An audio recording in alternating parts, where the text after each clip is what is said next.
haven't updated on Diddy in a while because just the volume of lawsuits that are coming against him is overwhelming. But recently, Ray J conducted an interview with TMZ for a documentary that they're doing on this case.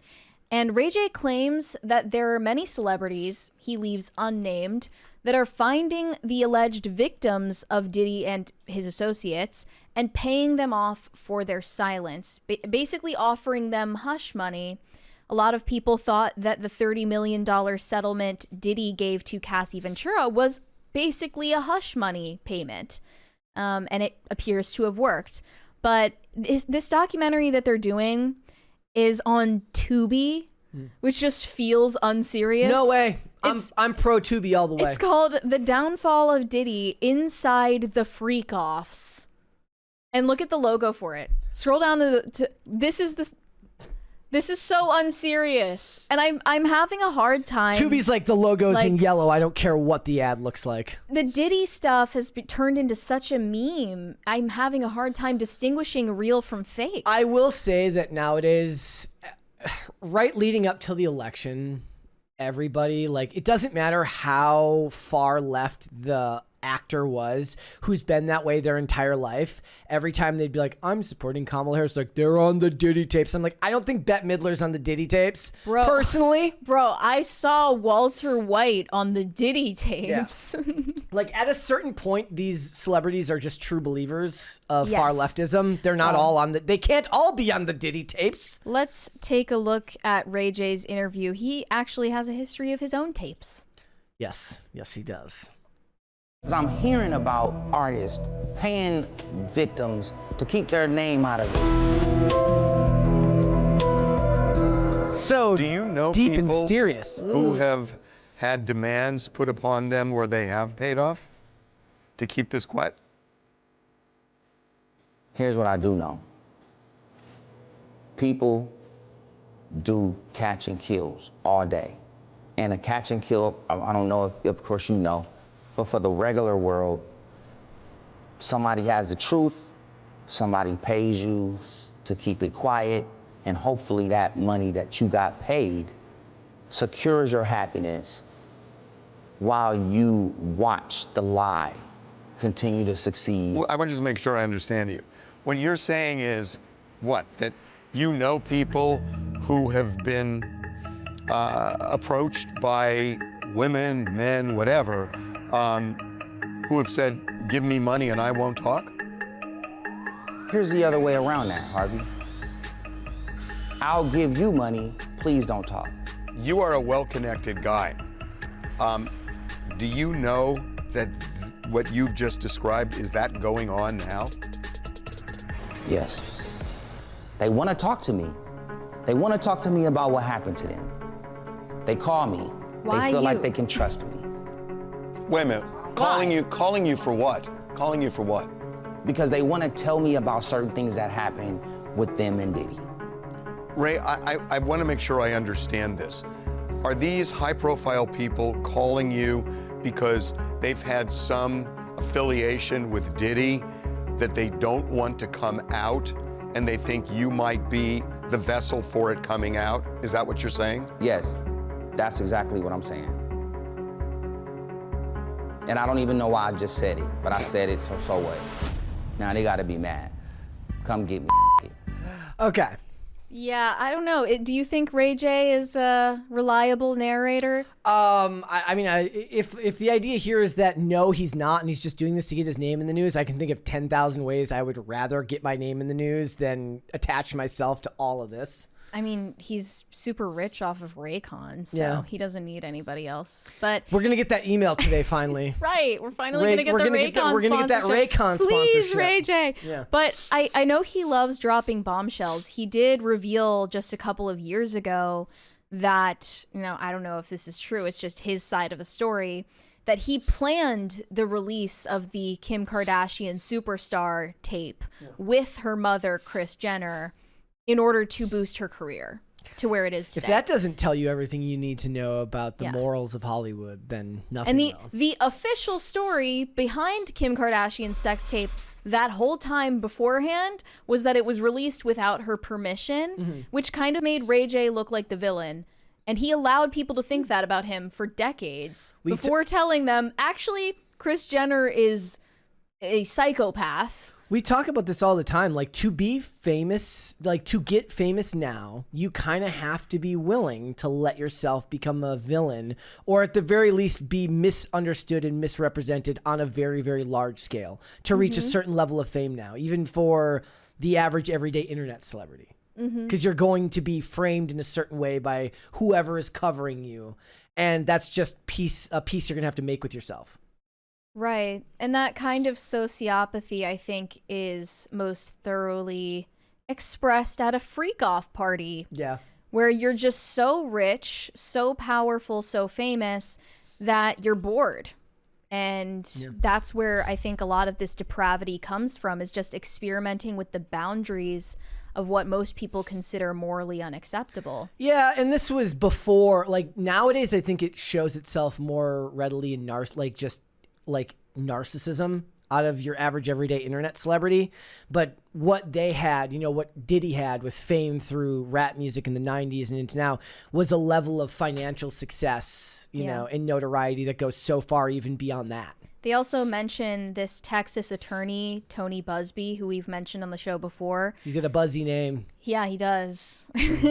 And he has filed countless lawsuits against Diddy at this point, with more to come. He also appears in the TMZ documentary and reveals that he has sent a demand letter out to various high-profile people with an ultimatum: pay up or face a lawsuit. Ray J seems nervous as he describes why celebrities have contacted him, and at a point he shuts down, believing that he's already said too much. So we'll just say it now before it's too late. Ray J is not suicidal. Yeah, right. Like, don't put him in the same cell that Epstein was in. Please. Yeah. Like, when we see stuff like this, I think back to all of the stories that you've heard. It's weird how Hollywood has always been able to kind of frame themselves in a humorous light whenever they do meta humor in movies and television. And I would like to see more. Like, it'll never get made. They'll never make those movies on a regular basis. But think about the movies that could be made about the average everyday producer and the depravity that they've created at their own parties. They might not have catchy names like white parties, but there have been, think about the things Bryan Singer has been accused of, and allegedly, and know that what Diddy is accused of, as bad as it is, really is par for the course once you reach that level of fame in Hollywood. Right. You also found out they interviewed a Diddy party guest. Yeah. And who knows if she's actually who she says she is. But this party guest spoke about minors being present at the freak-off parties with all of these celebrities. So let's take a look at that interview. Here we go. You got before we do that, we have 20? A 20 from That Stanzatastic. Yep. This is a psyop. Actually, James O'Keefe is using this documentary to drop something bigger, or maybe that is also a psyop, but people care about the Diddy tapes. Also, why is Mary on the left? She has always been on the right side. I didn't even know that I was always on the right side until people pointed it out. I had no idea. Well, from what I've been told, guys, that your left side is usually seen as your better side anyways, so I'm actually doing Mary a favor by putting her on the left. Well, wouldn't we change it in OBS? Yes, I was kidding. Okay. Never mind. Not a democracy, guys. Don't mind me. And here's the thing. Like, if just one person had said it, I might have been like, oh, okay, I'll move it. Now it's a thing. Now I'm just not going to do it out of pure spite. Right. So, yeah. You're feeling spiteful today. All right, let's watch this clip. My name is Tania Wallace. I am a singer-songwriter, and I was at I believe to be one of P. Diddy's freak-offs. 2018. Okay, I do have a critique. Whoever's doing the music in these bits, it's way too high and it's way too distracting. I also have another critique. Don't do interviews like this in a bra. Yeah. I look to the right. You focus on what you focus on. I focus on what I focus on. I'm looking like, are those midgets? Because people were it's people over them. Like, it's people trying to hide what they're doing. They're all huddled up. So I'm like, what is that? But no, they weren't. They were little people. And, I don't want to say too much. They were little people. So use your common sense. Dressed up like little Harajuku Barbie. Wait, so were they little people or were they kids? She means little people, like people with dwarfism, Yeah. who were dressed up like dolls. Okay. Red lipstick, looking like real sexy, revealing like cute. So I'm like, what the hell? What were the little people doing? Getting covered up, just trying to cover up what they were doing. Just, I don't know, like being admired, being hid, something. But it's like, what are they doing here? Because this is a grown party. Are you talking about adults who are little people, or are you talking about minors? Am I gonna get in trouble?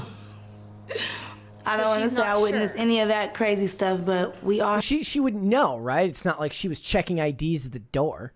Well, I mean, I think she's trying to say have that common sense. it was obscure. Yeah. Little I don't- people that's not supposed to be there. Yeah. Not You're supposed to be talking there. about underage people. She won't say. Well, she's It's a thinking shame. of her own liability. Right, yeah. That's so infuriating. Well, speaking of people not naming names, I sent you this meme about the Diddy, not the flight logs, but the The Instagram- Diddy freak off The list. Instagram video? Yeah, This the one? guest list. Okay, here we go. That they refused to tell us who was on the Diddy party guest list. I'm gonna oil up one of my bros. And don't think I won't do it. I know where they keep it. It's at CVS. They have it in big, big bottles. I'll oil up one of my bros. I'll put it on the staircase. No one leaves. All you have to do is write down all the names of the guests from the Diddy party. People think Diddy's just, oh, he's a good musician. Oh, no, he's a rapper. No. Oh, and it starts tonight. For every night that I don't know who was on the guest list, one of my bros gets oiled up. He might even get back shots. I'm a man of my word. You know that Heath Ledger directed that scene in The Dark Knight? The one where he's filming the Batman copycat? See, this is why I can't take any of this seriously. I know. Because it's so salacious, it's so commercialized at this point, and it's just been dragging on for months and months and months. You have no idea which stories are real or fake.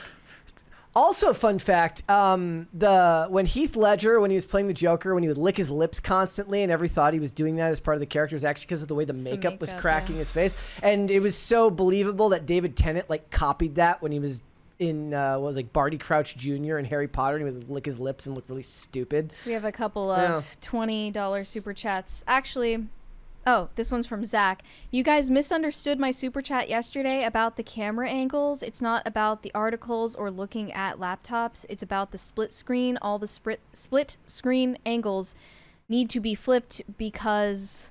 Go to next chat. Wait, what? I'm so confused. Part 2. When you guys are talking to each other, you're looking at the edge of the screen instead of inward at each other from the viewer's perspective. Cheers, your friendly neighborhood AV guy. Well, theoretically, we should not be looking at the chat the whole time, other than when I'm setting stuff up on the screen. So, I actually still don't understand. I'm sorry, but maybe we'll And then ask. there's another one. Thank you, though. And then about there's it. another Thank one there you. from Lizardman. Lizardman247 said, hey, my friend has a webcomic on the Webtoon Canvas site and app called To War with Giants. It's about a war between humans and giants. A boy named Fane travels with a ragtag group as he finds his place in the war. Cool. That literally just sounds like Attack on Titan. Well, awesome. Interesting. Cool. All right. Well, you're not wrong. It's very hard to take all of this seriously these days. That's why I don't but feel it's true bad of- about laughing at the memes. It's also true of just about every serious thing that happens now. Nothing stays serious for any length of time because eventually someone on Instagram is going to start making skits about it, and it's going to be, and everybody around you is going to tell you not to laugh, but they themselves will surreptitiously look to the left, they will look to the right, and then they will chuckle. Yeah, they say, how dare you? How absolutely dare you? And then but they I'm going to laugh. laugh anyway. Thanks for watching. Listen to full episodes of Pop Culture Crisis on Spotify. Keep up with us on social media and make sure you subscribe and ring that bell so you never miss the show. Bye, guys.